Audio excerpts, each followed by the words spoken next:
Hi students, I am Upasana Rajput. Welcome to Win Study. तो students कैसे हैं आप सब? आई होप आप सब अच्छे होंगे। तो आज हम स्टार्ट करने जा रहे हैं चैप्टर नंबर 1। जैसे कि आपको पता है हमारे चैप्टर का नाम है रियल नंबर, और रियल नंबर चैप्टर के क्वेश्चन आंसर को करवाने से पहले मैं आपको कुछ इंट्रोडक्शन देना चाहूंगी, क्योंकि कोई भी चैप्टर स्टार्ट करने से पहले जो इंट्रोडक्शन होती है बहुत ज्यादा जरूरी होती है। क्योंकि इंट्रोडक्शन अगर आपको आ जाती है तो इट मीन्स आपको ये पता चल जाता है कि आप इस चैप्टर में क्या करने वाले हैं और किस तरीके से हम फॉर्मूलाज को यूज करेंगे क्वेश्चन में। ये चीज आपको इंट्रोडक्शन में पता चल जाएगी। तो स्टूडेंट्स बिना टाइम वेस्ट किए आज हम स्टार्ट करने जा रहे हैं चैप्टर 1 यानी कि एक्सरसाइज 1.1 का इंट्रोडक्शन। और एक्सरसाइज 1.1 में आप किस तरीके के क्वेश्चंस को देखेंगे वो मैं आज आपकी प्रैक्टिस करवा दूंगी। तो स्टूडेंट स्टार्ट करते हैं। जैसे कि आपके चैप्टर का नाम है रियल नंबर, तो रियल नंबर क्या होते हैं? जितने भी नंबर है वो सारे रियल नंबर ही तो हैं। जैसे कि rational number and irrational number. Rational number हो गए, इरेशनल नंबर हो गए, ये सारे क्या हो जाते हैं बेटे? ये रियल नंबर ही तो हैं। ठीक है, और ये सारी चीजें आपने आई नो आपने प्रीवियस क्लासेस में बहुत अच्छे से पढ़ी है, लेकिन अगर आप एक बार दोबारा से रिपीट कर लेंगे तो आपका कुछ नहीं जाएगा, और जिनको नहीं भी पता है उनको पता चल जाएगा, और जिनको ऑलरेडी पता है वो क्या करेंगे, रिवीजन कर लेंगे इस चीज का। ठीक है, अब बात आती है रैशनल। तो रैशनल नंबर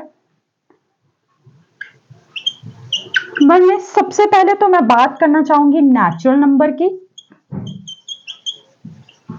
नेचुरल नंबर कौन से होते हैं? 1 2 3 4 5 अप टू सो ऑन।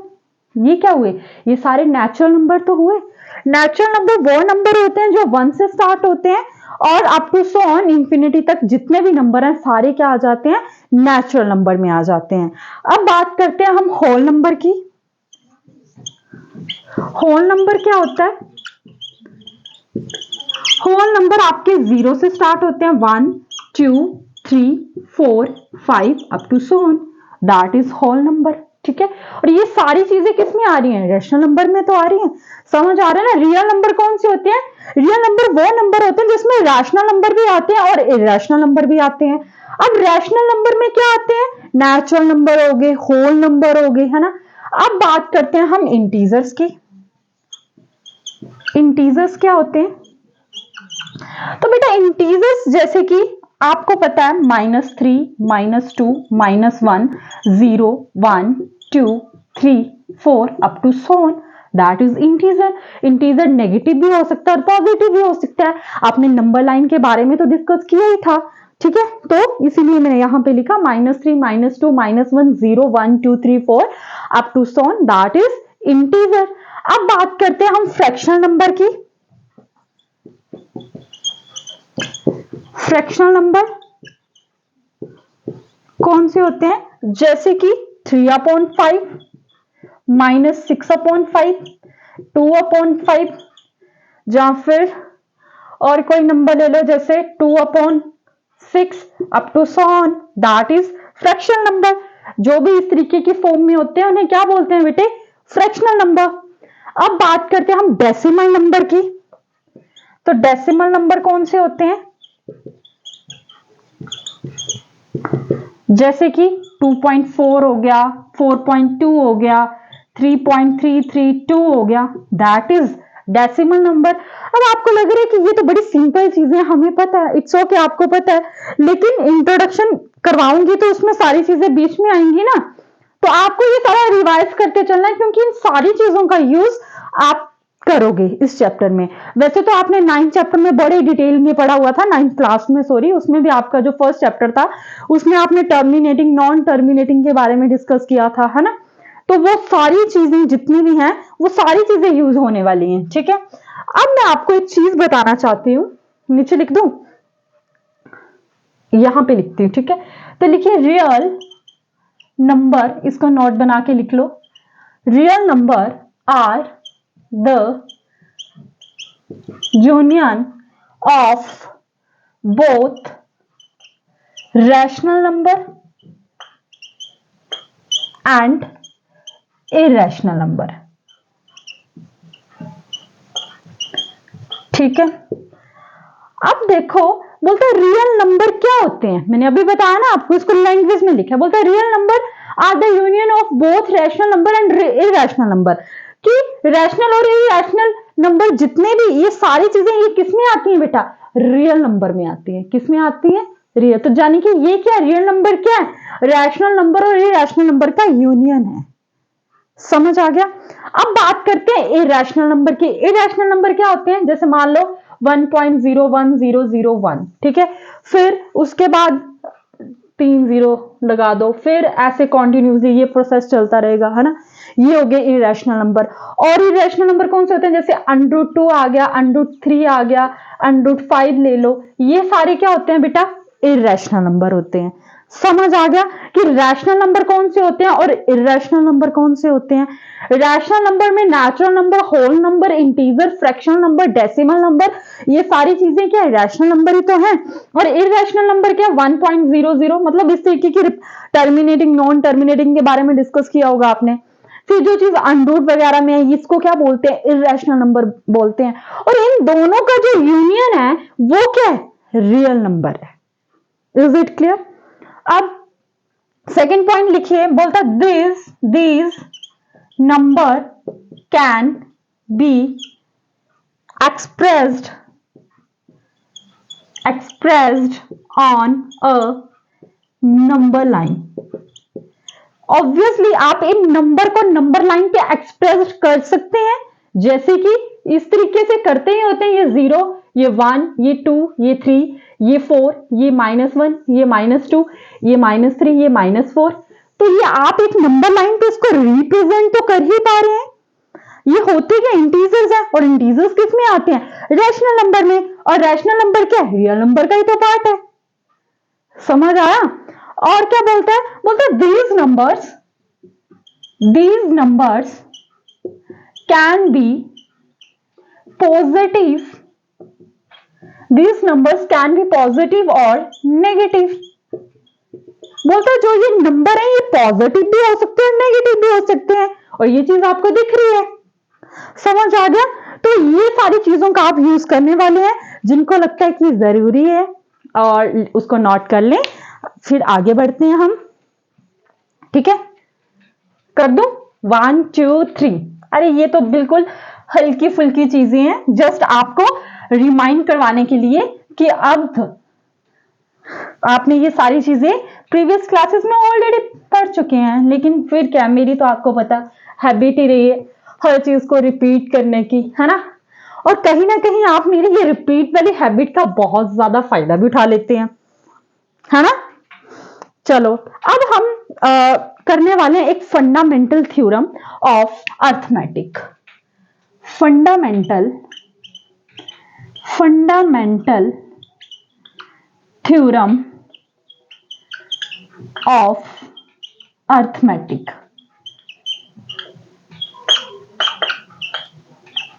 ठीक है बेटे, तो क्या बोलता है ये? बोलता है every composite number, please bore ना होए, बिल्कुल भी बोर मत होना, बस शांति से बैठे रहना, ठीक है, क्योंकि ऐसी बात नहीं है, ये थ्योरम है और ये पढ़ना जरूरी भी है।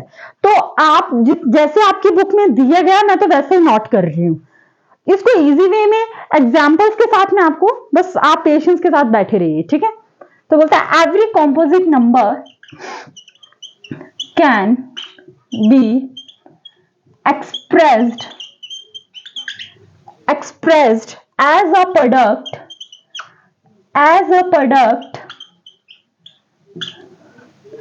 of primes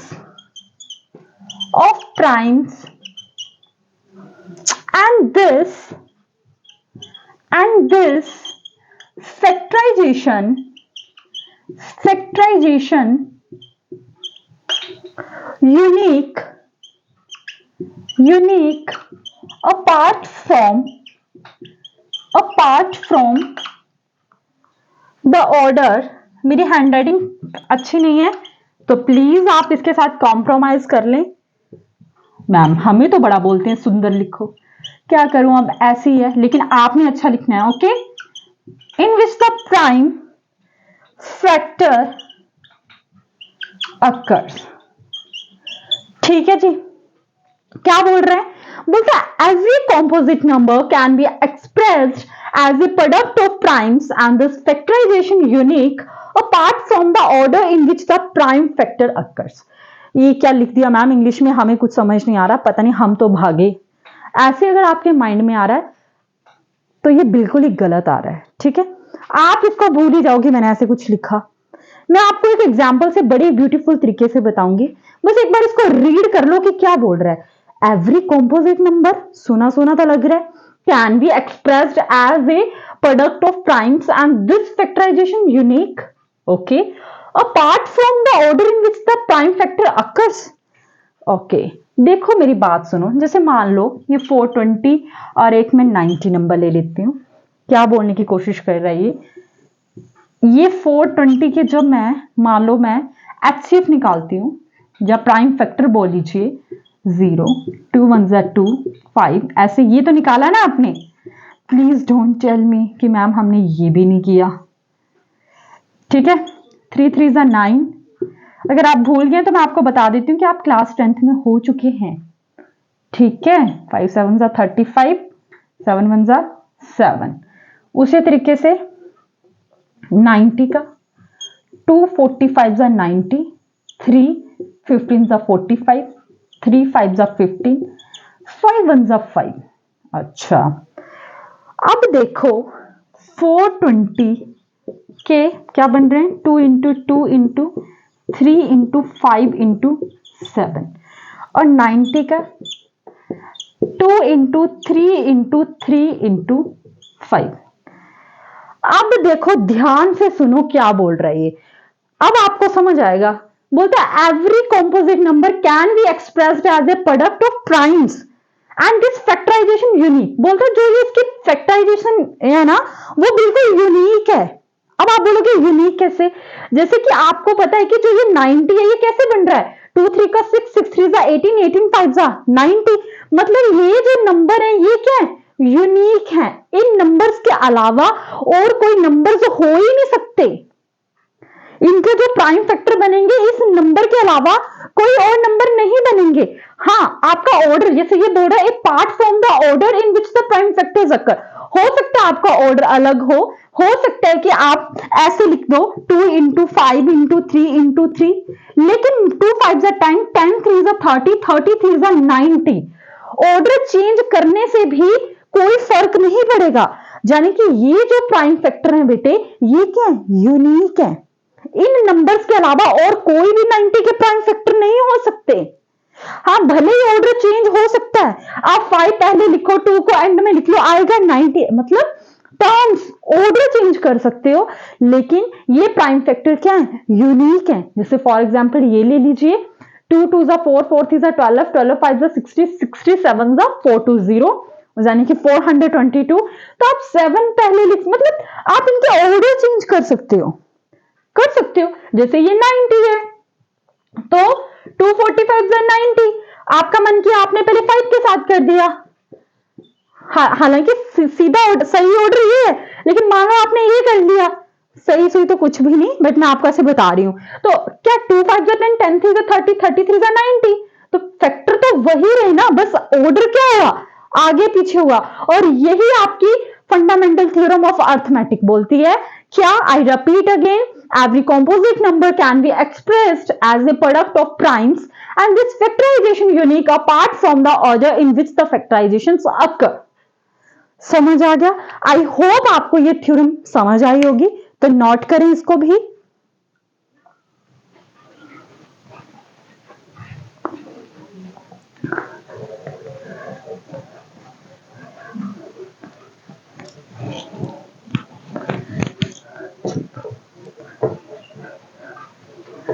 ठीक है, अब आपको इतना तो पता चल गया होगा कि एलसीएम और एचसीएफ कैसे निकालते हैं।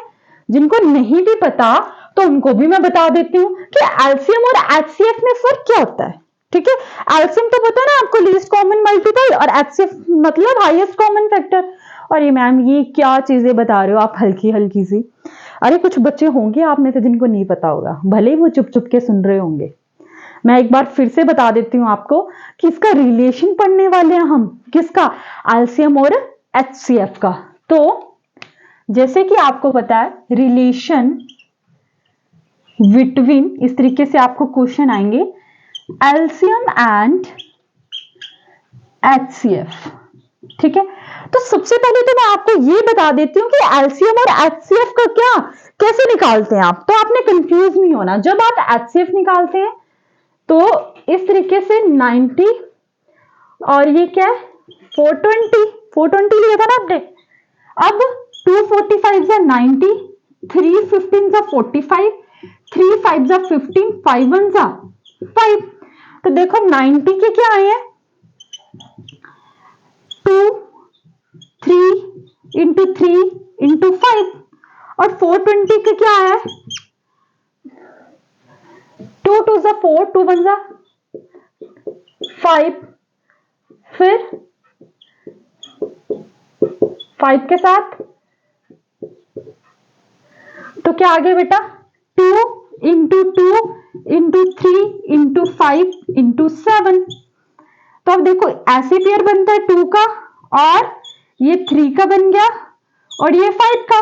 यानी कि जो जो पेयर बनते हैं वो क्या, जो जो पेयर होते हैं वो आप एक एक उठा लेते हो, जैसे कि 2 इंटू 3 इंटू 5, है ना। तो 2 3 जा 6, 6 5 जा 30। यानी कि जो आपका एचसीएफ आया बेटे किसका 90 और 420 का, वो कितना आ गया 30। अच्छा समझ आया मैं आपको क्या बताने की कोशिश कर रही हूं। और एलसीएम कैसे निकालते हैं 90 और 420, जैसे कि 245 जा 90, 2 2 जा 4 1 0, फिर 45 से तो नहीं जाएगा, इसको ऐसे रहने दो 105, फिर 3 से जाएगा 3 15 जा 45, 3 3 जा 9 5, फिर अब किससे जाएगा, फिर 3 से जा रहा है ये 3 5 जा 15 और ये 35, अब 5 से जाएगा 5 1 जा 5, 5 7 जा 35 और 7 1 जा 7। तो क्या आ गया 90 और 420 का कितना आया 2 इंटू 3 इंटू 3 इंटू 5 इंटू 7। तो 2 2 जा 4, 4 3 जा 12, 12 3 जा 36 और 5 7 जा 35। तो 36 को 35 के साथ करेंगे, 5 6 जा 30, 3 बचे, 5 3 का 15, 18, 3 6 का 18, 1 बचे, 3 3 जा 9 10, 0 16 2 1। यानी कि जो एलसीएम आ गया बेटा वो कितना आया 1260 और एचसीएफ कितना आया 30। ये जाने कि मैंने लिखा भी है आपको, है ना। अब आपको लग रहा होगा कि ये सारी चीजें तो हमें पता थी, ये तो मैंने आपको करवाया रिवाइज कि आप एलसीएम और एचसीएफ ऐसे करते थे, और जिनको नहीं भी पता डिफरेंस वो पता चल गया। तो इसको नोट करना तो कर लो। और मेन बात जो मैं आपको बताती हूं, इसको इरेज कर दो ना मैं,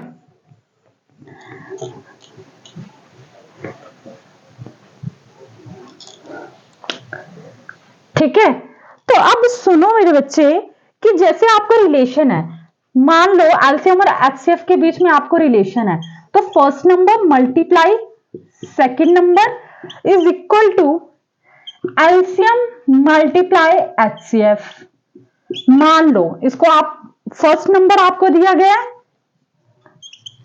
फर्स्ट नंबर है जो आपका वो दिया गया 90 और सेकंड नंबर आपको दिया गया मान लो क्वेश्चन में 420, जैसे कि ये मैंने नंबर लिए ही हैं, और एलसीएम आपको दे दिया गया है कितना 1260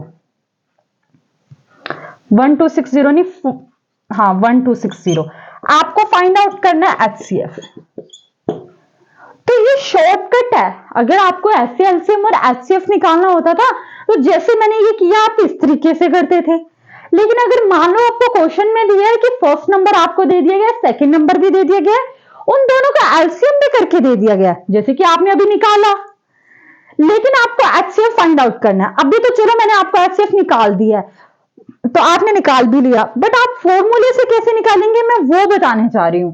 तो फर्स्ट नंबर कितना है 90, सेकंड नंबर कितना है 420, ये दिया ऑलरेडी।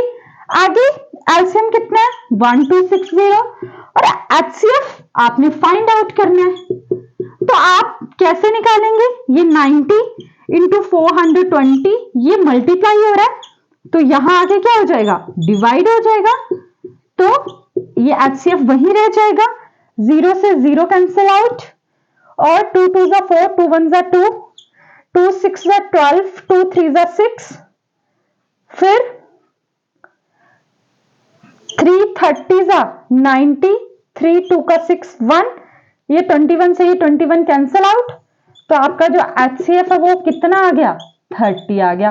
और हालांकि आपको पता है कि आपने एचसीएफ 30 ही आया है, तभी तो मैंने एग्जाम्पल ही वही लिया ताकि आपको क्लियर हो सके चीजें, समझ आ गया। ऐसे भी आपका एचसीएफ 30 आया था और इस फॉर्मूले से भी आपका एचसीएफ 30 आया था, तो जाने कि आपको इस तरीके के क्वेश्चंस को भी फेस करना है अपनी एक्सरसाइज के क्वेश्चंस में, तो इसीलिए मैंने आपको ये इंट्रोडक्शन दिया। तो आई होप स्टूडेंट्स कि आपको मेरा ये इंट्रोडक्शन समझ आया होगा और आपको मेरी वीडियो भी अच्छी लगी होगी। अगर आपको मेरी वीडियोस अच्छी लग रही हैं तो प्लीज प्लीज मेरे चैनल को सब्सक्राइब करें, अपने फ्रेंड्स के साथ भी जरूर शेयर करें, and thank you so much मेरी वीडियोस को देखने के लिए।